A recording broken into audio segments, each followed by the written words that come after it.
Je me présente, je suis Lucie Hugenze, je suis professeure d'allemand au lycée Descartes en classe préparatoire aux grandes écoles en filière littéraire. Je vais effectuer donc la présentation de cette filière accompagnée de mon collègue, Monsieur Ducaire, que vous ne voyez pas à l'écran, mais qui pourra répondre aux questions qui se présentent via la discussion publique qui apparaît à gauche de l'écran. Et puis, s'il y a d'autres questions à l'issue de l'intervention, on pourra échanger également de vive voix. Alors, je vais passer en mode plein écran et puis vous faire cette présentation sur le lycée Descartes à Tours. Alors, tout d'abord, attendez, voilà. Une petite remarque d'ordre géographique. Tout d'abord, le lycée Descartes se situe au centre-ville de Tours. Il dispose de 2 sites. Le site principal, le lycée, qui est rue des Minimes, et à une petite dizaine de minutes à pied, le site Zola, qui est essentiellement réservé aux classes préparatoires aux grandes écoles et qui offre de fait un espace de travail et d'enseignement supplémentaire tout à fait agréable. Géographiquement, le lycée est donc un lycée de centre-ville. Vous voyez ici qu'il est à 5 minutes à pied de la gare, ce qui a ses avantages également pour des étudiants qui viendraient de l'extérieur.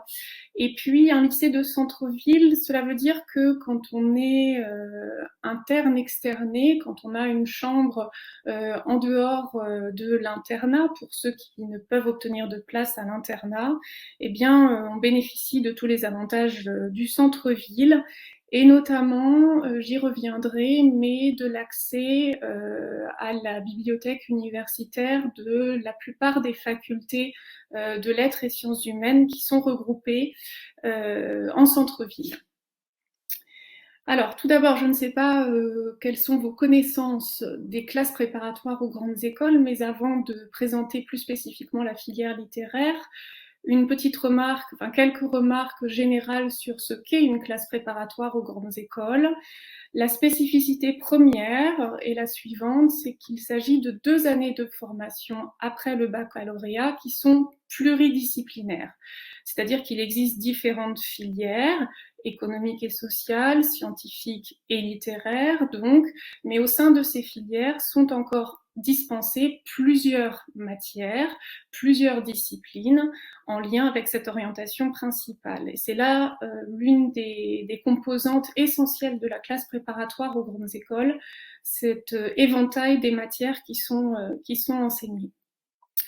Les classes préparatoires aux grandes écoles ne sont par ailleurs pas un système hors sol, mais intégré à l'architecture européenne des diplômes du supérieur, LMD, c'est-à-dire licence, master, doctorat. C'est-à-dire que tout semestre validé au sein d'une classe préparatoire aux grandes écoles donne accès à des équivalences universitaires. C'est ce qu'on appelle aussi la sécurisation des parcours pour nos étudiants.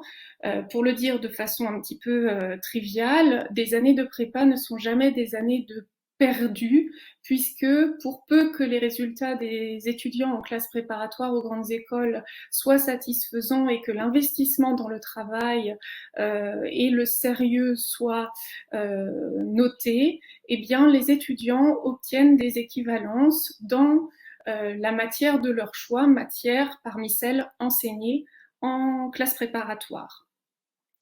C'est donc un système qui est parallèle aux universités et qui est connu pour son exigence à travers l'acquisition de connaissances solides, des connaissances de bon, voire de très bon niveau, et l'acquisition de méthodes de travail, ce sont les fameuses méthodes de travail des classes préparatoires aux grandes écoles, qui doivent donner aux étudiants la possibilité de développer leur capacité d'analyse, leur capacité de synthèse, mais également leur esprit critique.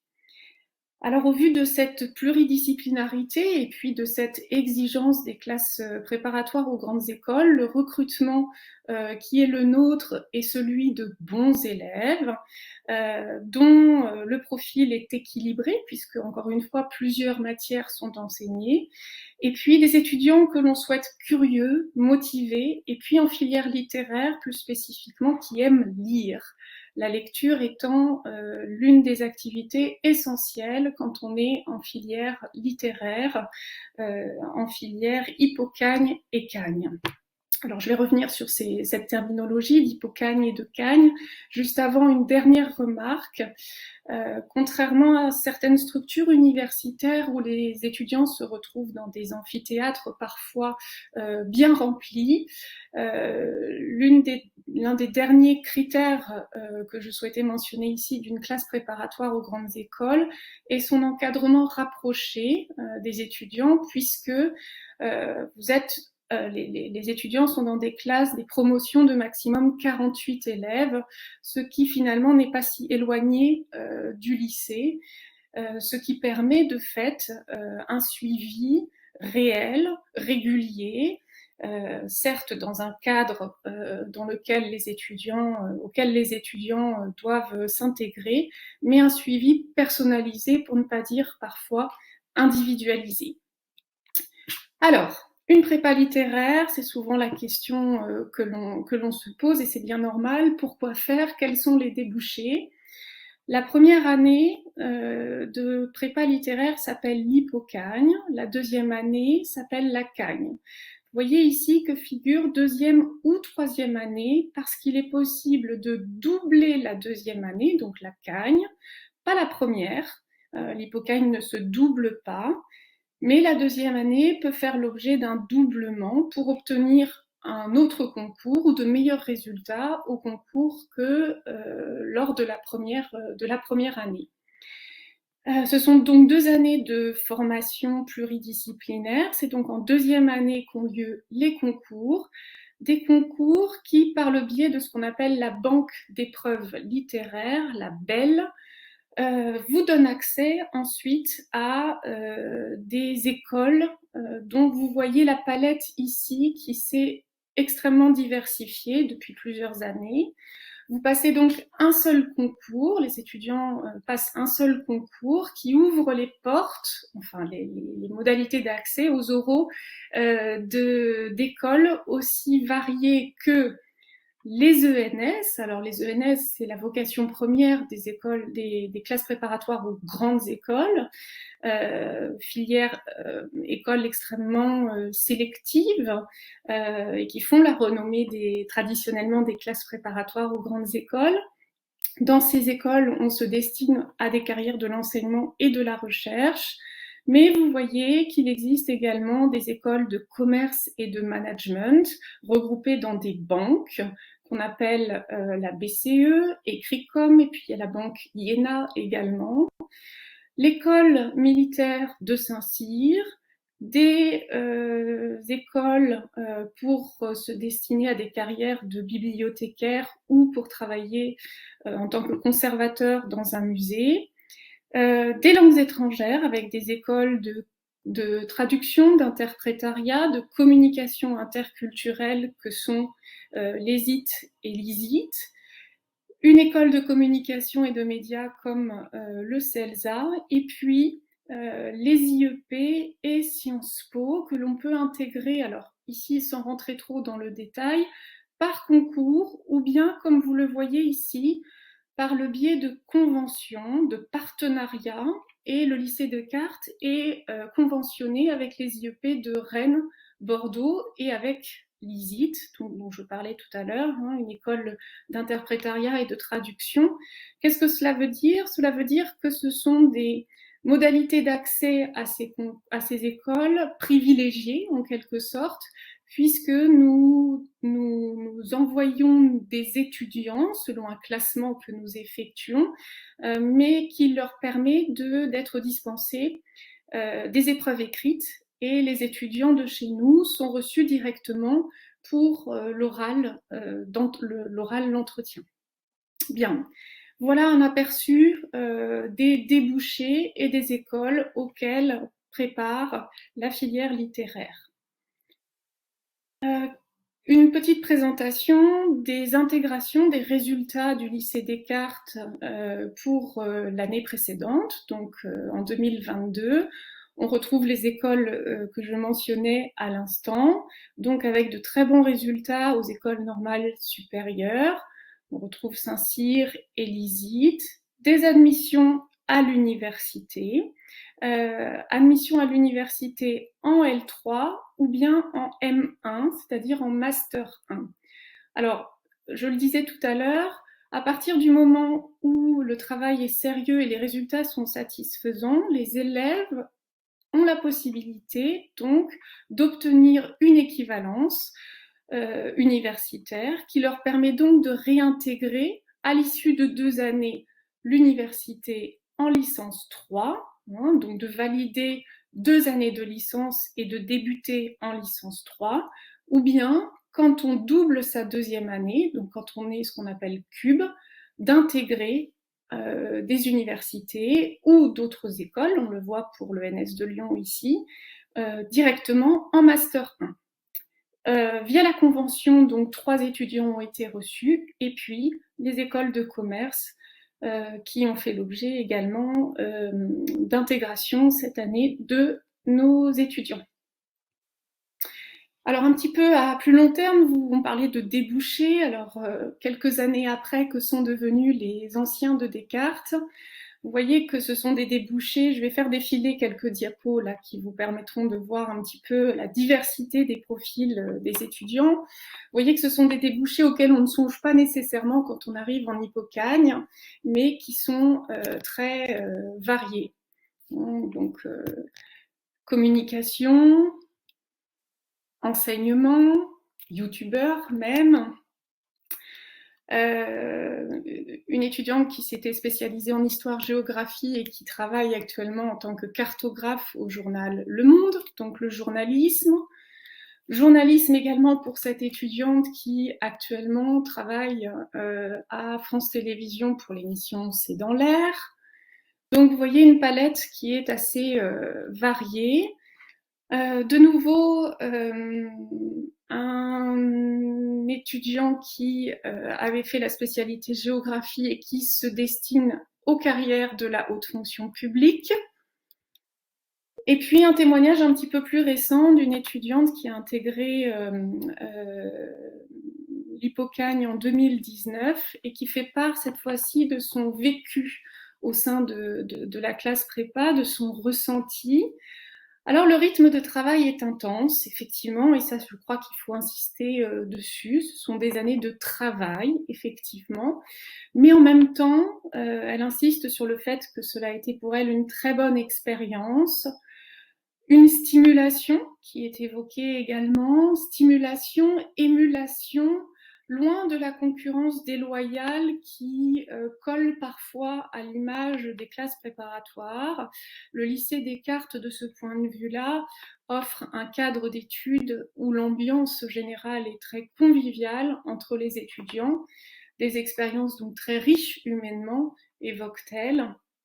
Et puis un petit peu plus loin, elle fait part, alors quand on est en prépa, on a souvent le nez dans le guidon, et on ne mesure pas toujours les progrès qui sont accomplis, mais quelques années en arrière, elle peut constater les progrès, les connaissances acquises, et puis cette amélioration et ce socle solide que j'évoquais tout à l'heure en introduction. Ces 2 années, enfin, pour cette étudiante, lui ont permis aussi de mûrir son projet, d'affiner son projet, auquel elle ne pensait pas nécessairement en sortant du baccalauréat. Concrètement, en Hippocagne, donc je le rappelle, qui est la première année, c'est une année indifférenciée, une formation généraliste.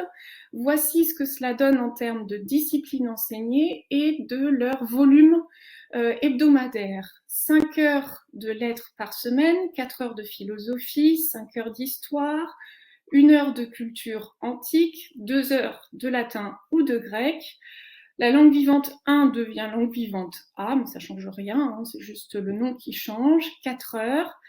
2 heures de langue vivante B, 2 heures de géographie. Ça, c'est pour les matières enseignées dans le tronc commun. À cela s'ajoutent des enseignements complémentaires. On vous demande d'en prendre un, vous pouvez en prendre jusqu'à 3. Et ces enseignements complémentaires sont comme si vous voulez des options, mais des enseignements de renforcement. Vous avez donc le choix entre latin, alors avec différents groupes, je ne vais pas rentrer dans le détail ici, 2 heures, ou bien 2 heures de géographie pour renforcer les 2 heures de tronc commun, ou bien 2 heures de LVB pour renforcer là encore les 2 heures de LVB du tronc commun, et ainsi mettre au même niveau la langue vivante A et la langue vivante B. Et puis 2 heures de sport qui sont non obligatoires. En termes de répartition dans l'emploi du temps, voilà ce que cela donne. Finalement, c'est un emploi du temps assez proche du lycée. Toutefois, en fonction des enseignements complémentaires que vous choisissez, on essaye toujours de vous laisser une demi-journée de libre qui est consacrée donc à l'apprentissage, à l'approfondissement et aux lectures complémentaires en lien avec les cours. En Cagne, deuxième année, même chose, on va retrouver le tronc commun. Toutefois, à cela s'ajoute une spécialisation. Vous avez le choix au lycée Descartes entre l'option lettres modernes, l'option anglais et l'option histoire-géographie. Et à cela, vous voyez, correspondent des coefficients, d'un volume horaire supplémentaire. Ces options correspondent à ce qui est demandé au concours. Pour passer les concours de label, il faut avoir une spécialisation et cela a son incidence également dans les coefficients des épreuves. Même chose, voilà ce que cela donne en termes de répartition semaine. Vous voyez que le vendredi après-midi ici est libre, consacré, pareil, au travail d'approfondissement et souvent de préparation aux devoirs, puisque les devoirs ont lieu très régulièrement, toutes les semaines, ou presque, en général le samedi matin. Des devoirs qui permettent aussi de suivre votre progression et de vous entraîner aux épreuves des concours. Puisque je parle d'évaluation, je vais évoquer la question des cols très rapidement. À cet emploi du temps, à l'évaluation hebdomadaire du samedi matin, s'ajoutent également des entraînements individuels aux épreuves orales des concours qu'on appelle colle. Alors attention, une colle, ça ne veut pas dire que vous êtes puni, hein, c'est vraiment un entraînement spécifiquement à l'épreuve orale de la matière concernée. Et vous avez donc 3 colles par an, par matière, pour vous préparer à ces épreuves orales des concours. Les colles sont aussi l'occasion de faire un point plus individualisé sur là où vous en êtes dans votre apprentissage, dans votre progression. Et ce sont des moments aussi de bilan qui contribuent à ce cadre et à ce suivi personnalisé que j'évoquais tout à l'heure. Alors, pour résumer un petit peu, les points forts de l'enseignement au CPGE, l'intensité du travail, je l'ai évoqué, je le rappelle ici, des cours magistraux, des travaux dirigés, un travail personnel. Effectivement, quand on arrive en classe préparatoire aux grandes écoles, ce n'est pas un mythe, il faut travailler et aimer travailler. Un certain nombre d'évaluations, donc que j'évoquais tout à l'heure, hein, donc des travaux sur table en temps limité, des devoirs maison, des entraînements au concours également qui ont lieu 2 fois par an, un concours blanc qu'on vous propose pendant donc une semaine, comme le jour des concours, comme la semaine des concours, l'école que j'évoquais à l'instant. Point fort, l'encadrement, donc quelque chose d'assez proche du lycée, qui vous permet effectivement de voir quelle est votre progression et de bénéficier de cet encadrement suivi, individualisé, personnalisé. Une individualisation que l'on retrouve dans les parcours en fonction des options des enseignements complémentaires en première année et des options en deuxième année que vous choisirez. Enfin, je l'évoquais en introduction, la sécurisation des parcours. Donc, effectivement, quand on est en classe préparatoire aux grandes écoles, on ne perd pas ces années puisqu'elles sont rattachées à l'architecture des parcours des diplômes de l'enseignement supérieur. Vous pouvez obtenir une équivalence dans les matières enseignées. Et puis la diversité des débouchés, je vous renvoie aux différents concours que j'ai pu évoquer tout à l'heure.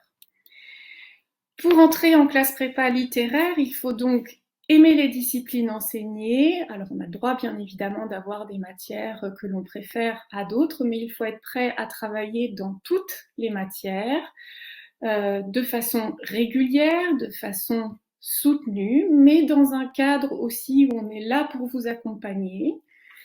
Être prêt à s'adapter aux exigences de ces classes, effectivement, ce sont des classes avec leurs exigences, avec leurs objectifs, hein, qui sont en lien avec la sélectivité des concours auxquels nous vous préparons.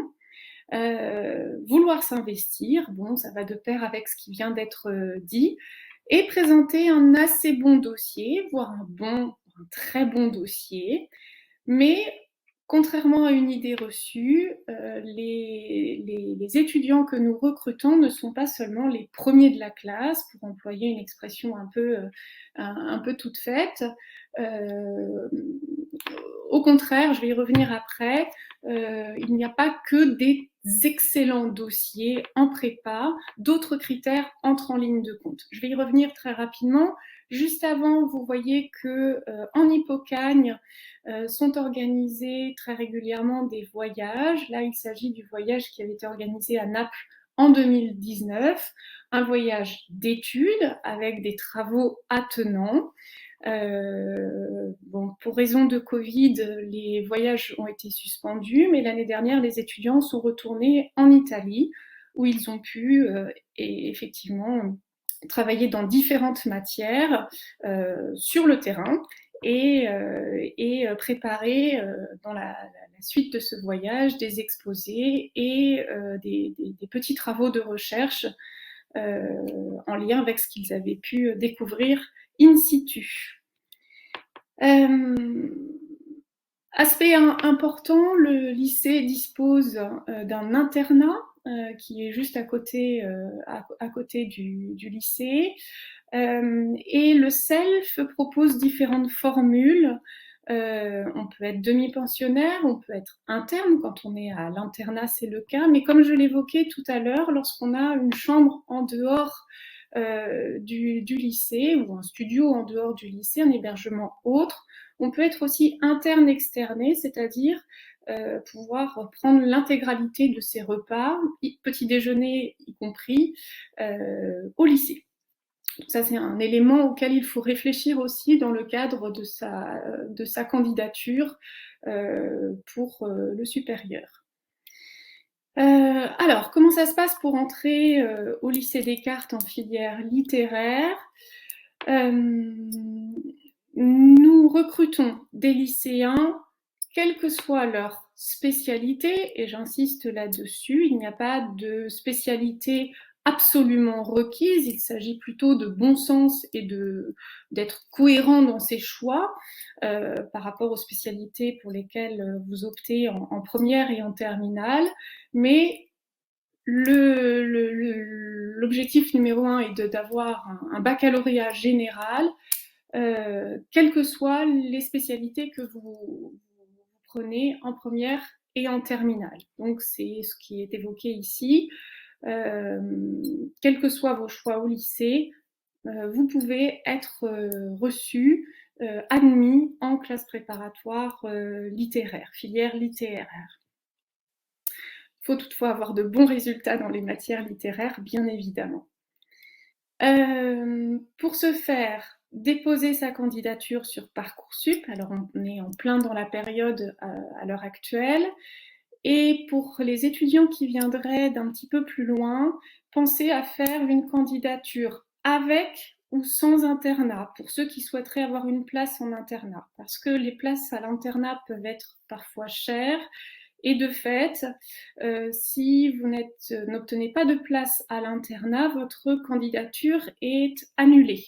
Auquel cas, faire une double candidature avec ou sans demande d'internat.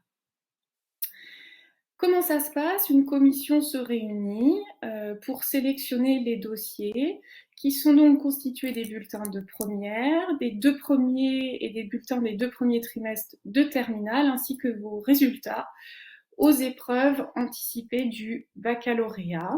Bon, c'est un des premiers critères, effectivement, les résultats, les bulletins.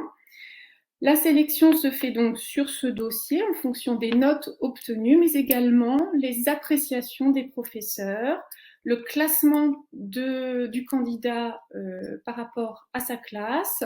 Donc c'est un ensemble de paramètres et de critères qui sont examinés chaque année au moment où la commission de sélection se réunit. Donc pour synthétiser, le lycée recrute en filière littéraire des lycéens et des étudiants, quel que soit leur choix d'option de spécialité au lycée. La candidature se fait via Parcoursup et c'est une sélection sur dossier. Voilà, je vous remercie pour votre attention. Et puis, j'ai adjoint, vous le voyez ici, l'adresse du bureau des étudiants d'Hippocagne et de Cagnes qui répondront volontiers à des questions peut-être plus d'ordre personnel sur leur vécu de l'intérieur, de leur prépa. Encore une fois, je ne pense pas m'avancer en disant que l'ambiance y est conviviale et que les étudiants sont soudés les uns envers les autres et que l'équipe pédagogique est là aussi pour entretenir ce climat de bienveillance et de vous pousser le plus loin possible dans vos objectifs et dans ceux des concours auxquels nous vous préparons.